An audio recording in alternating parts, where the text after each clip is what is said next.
Magandang araw po sa inyo. Ako po si Dr. Rene Santos, isang doktor na may higit 30 taong karanasan sa pag-aalaga sa kalusugan ng mga kalalakihan, lalo na sa mga senior na edad 60 pataas, upang matulungan kayong magkaroon ng patuloy na sigla at kaginhawaan sa buhay. May isang lalaki pong pumanaw kaninang umaga. Hindi po dahil sa kanser, hindi rin po atake sa puso. Siya po ay namatay dahil sa isang bagay na mas tahimik, isang bagay na dinaranas ng milyon-milyong kalalakihan ngayon, ang kahihiyan, ang kalungkutan, ang unti-unting pagkamatay ng kanilang pagkalalaki. Alam niyo po, kapag ang isang lalaki ay nawalan ng kakayahang makaganap, may isang bahagi sa loob niya ang kumukupas. At kung kayo po ay higit na sa esaito, hindi ko na po kailangang ipaliwanag pa yan sa inyo. Nararamdaman nyo na po ito. Narito po ako, si Dr. Rene Santos, upang tulungan ang mga lalaking tulad ninyo, mga lalaking nais pa ring makaramdam na sila'y malakas, may kakayahan, at buhay ang sekswalidad, anuman ang kanilang edad. At paano po kung sabihin ko sa inyo na ang sagot ay wala sa tableta o sa bomba o sa reseta, kundi nasa inyong prutasan lamang? Ngayon, ibubunyag ko po ang 4 na prutas na napatunayang nagbubukas ng mga ugat, sa ari nagpapanumbalik ng daloy ng dugo at nagbabalik ng matatag at maaasahang paninigas sa natural na paraan. At sa huli, ipapakita ko po sa inyo kung paano pagsasama-samahin ang mga ito sa isang simpleng ritual sa umaga na 7 segundo lamang ang kailangan bawat araw. Bago po tayo magpatuloy, kung ang mensaheng ito ay tumatagos sa inyo, kung naniniwala kayong panahon na upang bawiin ang kontrol sa inyong kalusugan, sana po ay makinig kayong mabuti. Narito po ako upang gabayan kayo ng tunay at praktikal na payo na nilikha para sa mga kalalakihang edad 60 pataas. Kung ang video na ito ay mahalaga para sa inyo, maaari po kayong mag-iwan ng komento sa ibaba mamaya. Ang inyong puna ay makakatulong sa akin upang mas mapaganda pa ang nilalamang ito para sa inyo. Ngayong naiintindihan na ninyo ang tunay na dahilan sa likod ng humihinang ereksyon habang nagkakaedad at kung paano maaaring hawak ng kalikasan ang susi, balikan natin ang unang prutas. Hindi lamang po ito isang matamis na kinakain. Ito'y isang makapangyarihan suportado ng siyensya na pagkain na tinatawag ngayon ng mga mananaliksik na likas na Viagra. Ang tinutukoy ko po ay ang pakwan, at ang ginagawa nito sa loob ng inyong katawan ay sadyang kahanga-hanga. Unang prutas, pakwan, ang likas na Viagra. Magsimula po tayo sa isang prutas na madalas hindi napapansin, ngunit may pambihirang kapangyarihan para sa kalusugan ng kalalakihan, ang pakwan. Bagamat iniisip ng karamihan na ito'y isang pampalamig lamang tuwing tag-init, kinukumpirma na ngayon ng siyensya ang matagal nang alam ng maraming tradisyonal na kultura. Ang pakwan ay may natatanging sangkap na natural na nagpapabuti ng erectile function, lalo na sa mga may edad na lalaki. Ang pangunahing sangkap sa loob ng pakwan ay tinatawag na citrulline. Kapag nakonsumo ang citrulline, ay ginagawang arginine ng inyong katawan, isa pang amino acid na siyang tumutulong sa paggawa ng nitric oxide. Mahalaga po ito dahil ang nitric oxide, ang mismong sangkap na nagpaparelax at nagbubukas ng mga daluyan ng dugo na nagpapahintulot sa dugo, na malayang dumaloy lalo na sa pelvic region o sa may bandang balakang. Sa mas simpleng salita, mas maraming nitric oxide ay nangangahulugang mas magandang sirkulasyon at ang mas magandang sirkulasyon ay nangangahulugang mas malakas at mas maaasahang ereksyon. Habang tayo po ay tumatanda, natural na bumababa ang produksyon ng nitric oxide ng ating katawan at ang ating mga daluyan ng dugo ay nawawalan ng pagkaelastiko. Iyan po ang isang pangunahing dahilan kung bakit nakakaranas ng paghina ng sexual function ang mga lalaking higit sa 60. Tinutulungan ng pakwan na tugunan ang problemang ito mula sa ugat. Sa katunayan, isang pag-aaral na inilathala sa journal na Urology ang natagpuan na ang mga lalaking may banayad hanggang katamtamang erectile dysfunction ay nakaranas ng pagbuti sa tigas ng ereksyon at kasiyahan matapos uminom ng citrulline na kinuha mula sa pakwan. Pero hindi lang po iyan. Ang pakwan ay nakaka-hydrate din at mababa sa calories na sumusuporta sa pangkalahatang kalusugan ng puso. Naglalaman ito ng mga antioxidant tulad ng lycopene na lumalaban sa pamamaga at nagpoprotekta sa mga dingding ng daluyan ng dugo, parehong mahalaga para mapanatili ang malusog na sexual performance. Kapag regular po kayong kumakain ng pakwan, lalo na kung walang laman ang tiyan, hindi lang ninyo pinapawi ang inyong uhaw, pinapakain ninyo ang inyong katawan ng eksaktong kailangan nito upang buksan ang mga ugat na nagdadala ng dugo sa ari at tumulong na ibalik ang unti-unting nasira ng edad at stress. Kung nais ninyong isama ang pakwan sa inyong pang-araw-araw na buhay, subukan pong kumain ng 1 hanggang 2 tasa ng sariwang hiwa ng pakwan sa gabi mainam, kung mga 2 oras pagkatapos ng inyong huling kain. Maaari rin po itong gawing juice, ngunit siguraduhing sariwa ito at walang halong asukal o preserbatibo. Ang pagiging tuloy-tuloy po ang susi. Karamihan sa mga lalaking nakakakita ng resulta ay pagkatapos ng ilang linggong regular na pagkonsumo, at marami ang naguulat ng mas matitibay na ereksyon sa umaga at mas magandang pakikipagtalik sa kanilang partner. Ngayon, habang ang pakwan ay gumagana na parang likas na Viagra, may isa pang prutas na hindi lang nagbubukas ng mga artery. Ito po ay aktwal na tumutulong sa paglilinis ng mga ito. Ang susunod na prutas na ito ay puno ng makapangyarihang antioxidants na maaaring makatulong na baligtarin ang dekada ng pagtanda ng mga ugat at gawing mas bata ang kilos ng inyong mga daluyan ng dugo. Pag-usapan po natin ito. Kung kayo po ay naririto pa rin at ang mensaheng ito ay mahalaga para sa inyo, sana po ay patuloy kayong makinig dahil baka ang susunod na impormasyon ay mas mahalaga pa. 2 prutas, blueberries, ang tagalinis ng artery. Habang ang pakwan po ay nagpaparelax at nagbubukas ng mga daluyan ng dugo, ang blueberries naman ay higit pa roon, nililinis po nito ang mga ito. Para sa mga lalaking higit sa 60, kung saan ang mga daluyan ng dugo ay karaniwang naninigas at kumikipot dahil sa pagtanda at mga salik sa pamumuhay, ginagawa nitong mahalagang kakampi ang blueberries sa pagpapanumbalik ng sexual performance.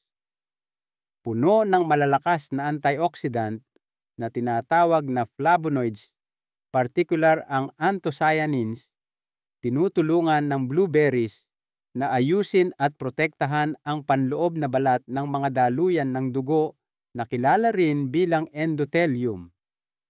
Ang balat na ito ay may mahalagang papel sa pagpapahintulot sa dugo na dumaloy ng maayos at episyente sa inyong katawan at patungo sa inyong ari.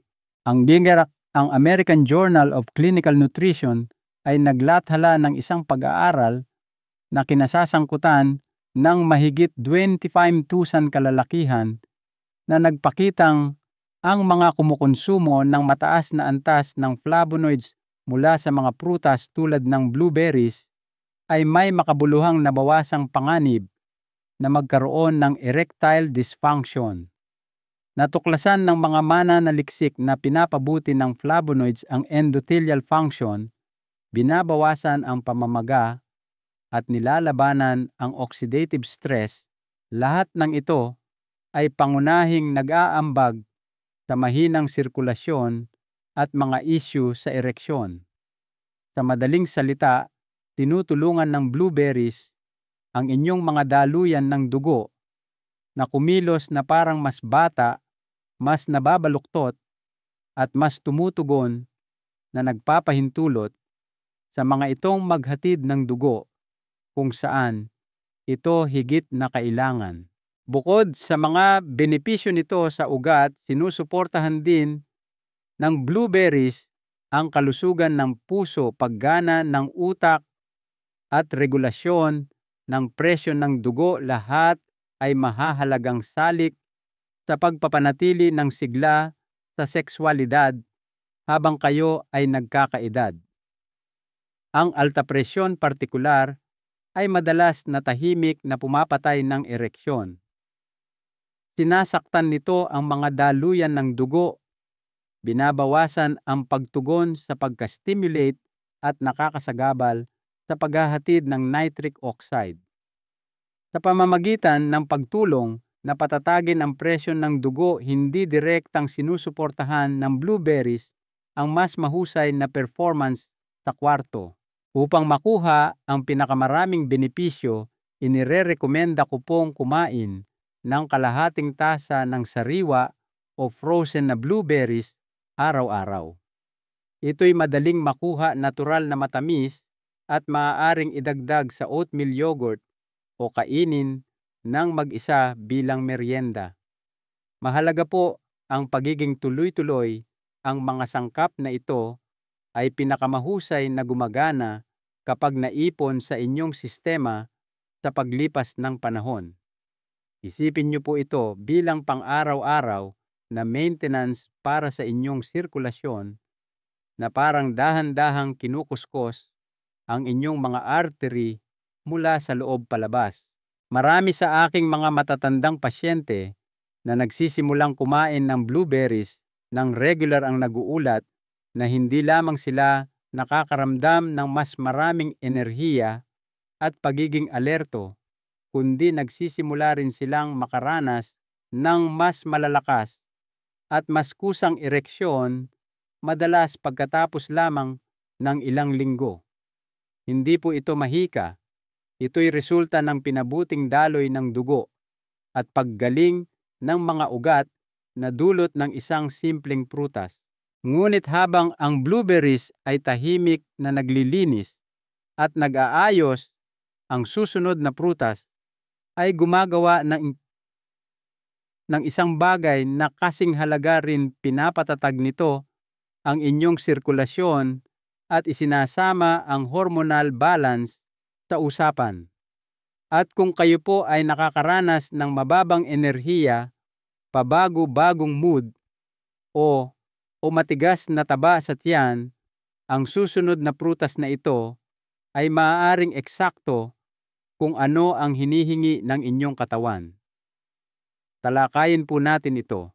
Ikatlong prutas, saging, ang pampatatag ng sirkulasyon.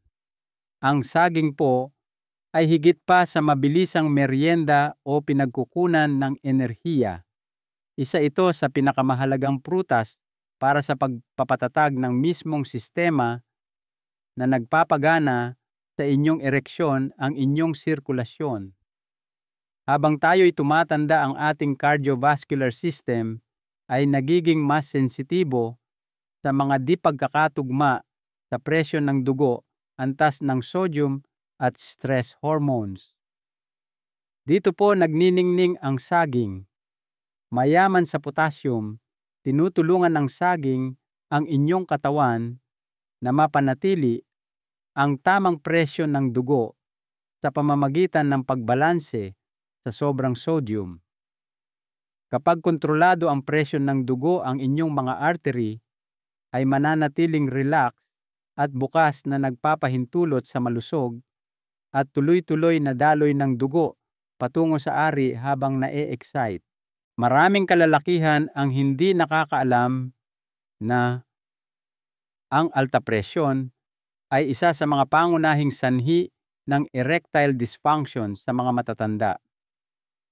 Dahan-dahan nitong sinisira ang balat ng inyong mga daluyan ng dugo, pinapatigas ang mga artery at hinihigpitan ang daloy ng dugo sa mga mahahalagang bahagi, pinakamahalaga sa pelvic region. Sa pamamagitan ng pagdaragdag ng potassium sa inyong dieta gamit ang saging, binibigyan ninyo ang inyong katawan ng mga kagamitang kailangan nito upang natural na labanan ang mga epektong iyon. Nagreresulta po ito sa mas episyenteng sirkulasyon ng dugo, mas malusog na pagkaelastiko ng mga ugat, at mas malakas na tugon sa sexual stimulation. Ngunit hindi po diyan nagtatapos ang mga benepisyo ng saging. Maganda rin itong source ng vitamin B6 at natural na asukal na tumutulong sa pag-regulate ng mood at pagbabawas ng antas ng cortisol, ang stress hormone. Ang mataas na cortisol ay maaaring makabuluhang magpababa ng testosterone na siya namang nakakaapekto sa sex drive, antas ng enerhiya at pangkalahatang performance. Kaya naman, itinuturing na dual action fruit ang saging. Sinusuportahan nito ang pisikal na aspeto ng ereksyon sa pamamagitan ng sirkulasyon at ang hormonal na bahagi sa pamamagitan ng pagtulong sa inyong katawan na manatiling balanse emosyonal at kemikal. Para sa pinakamahusay na resulta, kumain po ng isang katamtamang saging araw-araw mainam kung sa umaga. Perpekto itong karagdagan sa isang almusal na mabuti sa puso at bagay sa mga pagkaing sumusuporta sa testosterone tulad ng peanut butter o nilagang itlog. Ito'y simple abot kaya at madaling panindigan na ginagawa. Itong perpekto para sa mga matatandang lalaki na naghahanap ng tuloy-tuloy at pangmatagalang resulta nang hindi nagdaragdag ng komplikadong rutina. Ang nakikita ko po sa mga pasyente ay kapansin-pansin. Pagkatapos lamang ng ilang linggong pagsasama ng saging sa kanilang dieta, marami ang naguulat ng mas matatag na enerhiya, mas kaunting pagkabalisa, pinabuting reading ng presyon ng dugo at mas maaasahang ereksyon, lalo na kapag isinabay sa mga prutas na napag-usapan na natin. Gayunpaman, habang tinutulungan ng saging na patatagin ang inyong panloob na sistema, ang huling prutas na ibabahagi ko sa inyo ay gumagawa ng isang bagay na pambihira. Hindi lamang nito pinapaganda ang sirkulasyon, kundi tumutulong din na gisingin ang isa sa pinakamakapangyarihang natural na puwersa sa likod ng sexual na sigla ng isang lalaki, ang kanyang testosterone. Kung medyo hindi na kayo ang dating kayo kamakailan, ang susunod na prutas na ito ay maaaring nagtataglay ng susi sa inyong ganap na pagbabalik. Patuloy po kayong makinig. Kung kasama ko pa rin kayo at nakikita ninyong makabuluhan ang impormasyong ito, sana po ay ipagpatuloy ninyo ang pakikinig. Ngayon, ituloy po natin ang pang-apat at huling prutas na maaaring magdulot ng malaking pagbabago. Ika-apat na prutas, madilim na ubas, ang pampalakas ng testosterone. Ang huling prutas sa listahang ito ay maaaring makagulat sa inyo. Ang madidilim na ubas, partikular ang pula at itim na klase, ay hindi lamang masarap at madaling kainin. Naglalaman po ito ng natural na sangkap na tinatawag na resveratrol na napatunayang makabuluhang sumusuporta sa sexual function ng lalaki sa pamamagitan ng pagpapabuti ng daloy ng dugo at pag-stimulate sa produksyon ng testosterone. At para sa mga lalaking nasa edad 60 o 70, ang kombinasyong iyan ay kritikal. Ang testosterone po ay higit pa sa isang sex hormone. Ito'y may pangunahing papel sa mood, kumpiyansa, lakas ng kalamnan, enerhiya, at ang sigasig na nagbibigay kahulugan sa pagkalalaki. Habang kayo'y tumatanda, natural na bumababa ang inyong antas ng testosterone, madalas na nagiiwan sa inyo ng pakiramdam na hindi na gaanong buhay, hindi na tulad ng dati. Maaaring hindi nyo na nararamdaman ang dating kislap at ang kumukupas na pakiramdam ng pagkakakilanlan ay maaaring kasing pinsala ng anumang pisikal na sintomas. Kaya naman napakalakas ng resveratrol, hindi lamang nito tinutulungan ang katawan. Tumutulong itong ibalik ang pakiramdam ng sigla at layunin. Ipinakita sa mga pag-aaral na pinapataas ng resveratrol ang produksyon ng nitric oxide, sinusuportahan ang kalusugan ng puso at may protektibong epekto sa testes na direktang kasangkot sa paggawa ng testosterone. Pinapabuti rin nito ang endothelial function, ang kalusugan ng panloob na balat ng inyong mga daluyan ng dugo na nagpapahintulot sa mas mahusay na sirkulasyon, mas matitibay na ereksyon, at mas natural na pagka-stimulate. Ang nagpapakatangi sa ubas ay ito'y isang paraan na base sa pagkain upang magamit ang makapangyarihang epektong ito nang walang mga side effect na nauugnay sa hormone therapy o sintetikong suplemento. Para sa mga lalaking higit sa 60, ang pagsasama ng halos isang tasa ng madilim na ubas sa inyong pang-araw-araw na rutina ay maaaring magdulot ng makabuluhang pagkakaiba.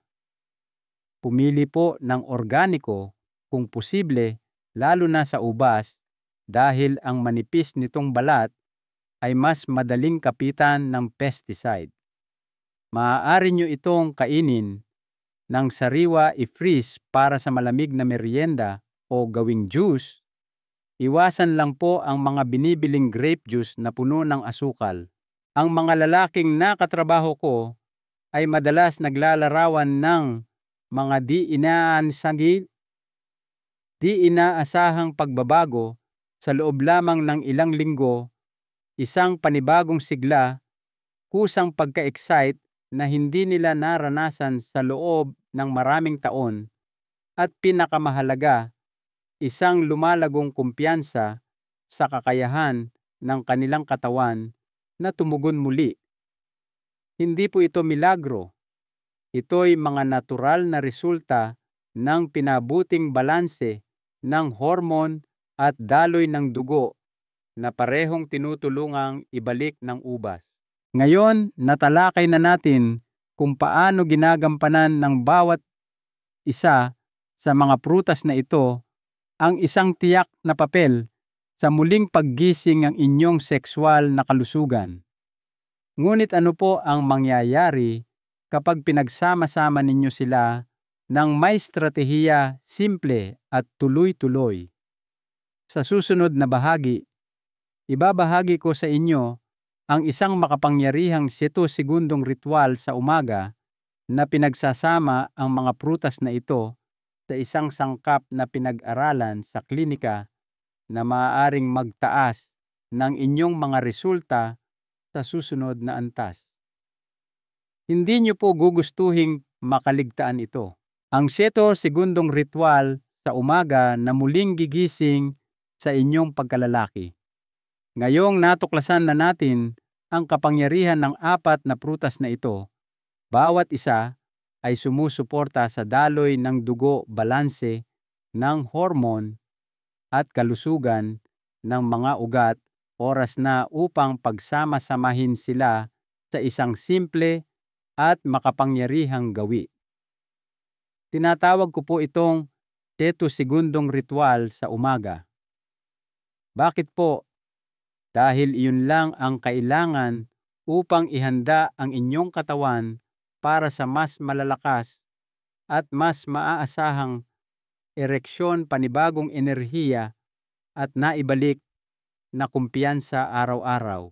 Ang susi po ay hindi lamang ang pagkain ng mga prutas na ito nang walang partikular na ayos sa buong linggo, kundi ang pagsasama ng kanilang natural na benepisyo sa isang suplemento na napatunayan sa mga pag-aaral na kasabay na gumagana sa mga ito. Ang suplementong ito ay naglalaman ng L-citrulline, ang mismong amino acid na matatagpuan sa pakwan na nagpapalakas ng produksyon ng nitric oxide, ngunit nasa purong anyo. Naghahatid ito ng mas mabilis at mas tuloy-tuloy na mga resulta, lalo na kapag ininom unang-una sa umaga, kung kailan natural na pinakamataas ang inyong mga antas ng hormone at pinaka-responsive ang inyong katawan. Ganito po ito gumagana. Pagkagising ninyo, bago mag-almusal, bago magkape, iinom po kayo ng maliit na dosis ng suplementong ito na mahahanap ninyo sa anyong pulbos o kapsula. Pagkatapos kakain kayo ng isang serving ng prutas, maaaring kalahating saging, isang dakok ng blueberries, ilang piraso ng madilim na ubas, o isang hiwa ng pakwan. Iyon lang po. Ang 2 hakbang na iyon lamang kapag ginawang magkasama ay naghahanda sa inyong mga daluyan ng dugo na lumapad, nagpapahintulot sa pinabuting sirkulasyon sa pelvic region at nagbibigay hudyat sa inyong katawan na gumawa at gumamit ng testosterone ng mas mahusay sa buong araw. Ang pagiging simple ng ritual na ito ay bahagi ng kapangyarihan nito. Hindi ito nangangailangan ng malaking pagbabago sa dieta, membership sa gym o anumang espesyal na oras. At gayunpaman, kapag ginagawa araw-araw, tuloy-tuloy itong tumutulong sa mga matatandang lalaki na mabawi ang pisikal na kakayahan at kumpiyansa na akala nila'y nawala na magpakailanman. Ang pinakakapanapanabik para sa akin ay maraming lalaki ang naguulat na nakakaramdam ng pagkakaiba sa loob ng unang linggo, pagbabalik ng paninigas sa umaga, muling paggising ng natural na pagnanasa, at isang banayad, ngunit hindi maikakailang pakiramdam ng lakas na nagbabalik. Ngunit ang pinakamahalaga po ay kung ano ang kinakatawan ng ritual na ito. Hindi lamang ito isang rutina. Ito'y isang pangako sa inyong sarili, sa inyong kalusugan, sa inyong dignidad bilang isang lalaki. Ito'y isang paraan upang bawiin ang isang bahagi ng buhay na mahalaga pa rin anuman ang inyong edad. At kung iniisip ninyo, kung huli na ba para sa inyo, kung masyado na kayong naghintay o masyado nang marami ang nawala, ang ibabahagi ko sa konklusyon ay lubos na magpapabago ng inyong pananaw. manatili po kayong kasama ko. Ang huling kaisipang ito ay maaaring ang pinakamahalagang mensaheng maririnig ninyo ngayon. Ang katotohanan tungkol sa pagkakalalaki. Pagkatapos ng edad, tanda. Sa puntong ito, narinig na ninyo ang siyensya. Nalaman na ninyo ang tungkol sa 4 na makapangyarihang prutas pakwan upang buksan ang inyong mga daluyan ng dugo blueberries upang linisin ang mga ito, saging upang patatagin ang inyong sirkulasyon, at madilim na ubas upang natural na palakasin ang testosterone. Natuklasan ninyo na ang lakas ng ereksyon at sigla sa sexualidad ay hindi nawawala dahil lamang tumanda kayo. Kumukupas ito dahil huminto na ang inyong katawan sa pagkuha ng kailangan nito. At naipakilala na sa inyo ang isang simpleng 7 segundong ritual na maaaring muling pag-alabin ang sinubukang kunin ng panahon. Ngunit ang nais ko pong iwan sa inyo ngayon ay higit pa sa biyolohiya. Dahil sa puso ng usapang ito ay hindi lamang daloy ng dugo o antas ng hormone. Ito'y pagkakakilanlan. Ito'y ang tahimik na pagkawala na nararamdaman ng napakaraming lalaki ngunit bihirang pag-usapan.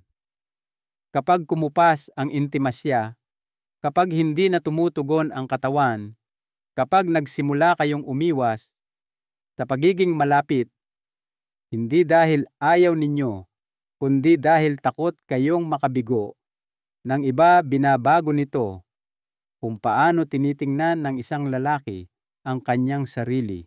At gayunpaman, nais ko pong malaman ninyo nang malinaw ang pakiramdam na iyon ay hindi ang katapusan ng inyong kwento.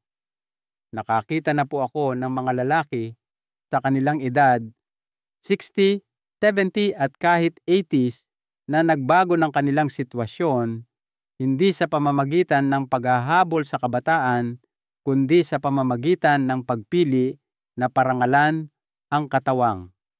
Mayroon sila sa pamamagitan ng pagbibigay dito ng tamang mga kasangkapan, tamang nutrisyon, at tamang pang-araw-araw na gawi upang gumana sa paraang idinisenyo ito. Kapag nangyari iyon, nagbabago ang mga bagay.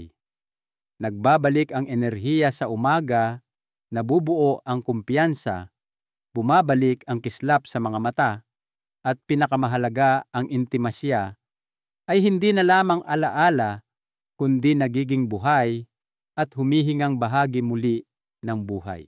Hindi po ito tungkol sa pagiging banidoso. Ito'y tungkol sa koneksyon. Ito'y tungkol sa dignidad. Ito'y tungkol sa pakiramdam na isang lalaki sa bawat kahulugan ng salita, hindi lamang pisikal, kundi emosyonal at sa pakikipag-ugnayan. Kaya nagsimula man kayo sa isang tasa ng blueberries bukas ng umaga o lubos kayong mangako sa 7 segundong ritual at yakapin ang mga prutas na ito bilang bahagi ng inyong pang-araw-araw na ritmo, alamin po ninyo ito, hindi pa huli ang lahat. Hindi kayo sira. Hindi kayo lampas na sa inyong kalakasan. Naaalala ng inyong katawan kung ano ang ibig sabihin ng maging malakas makaramdam ng pagnanasa tumugon sa haplos. At sa tamang suporta, maaari itong bumalik sa estadong iyon. Ito ang inyong sandali upang bawiin ito, hindi nang may pressure, hindi nang may takot, kundi nang may tahimik na kumpiyansa.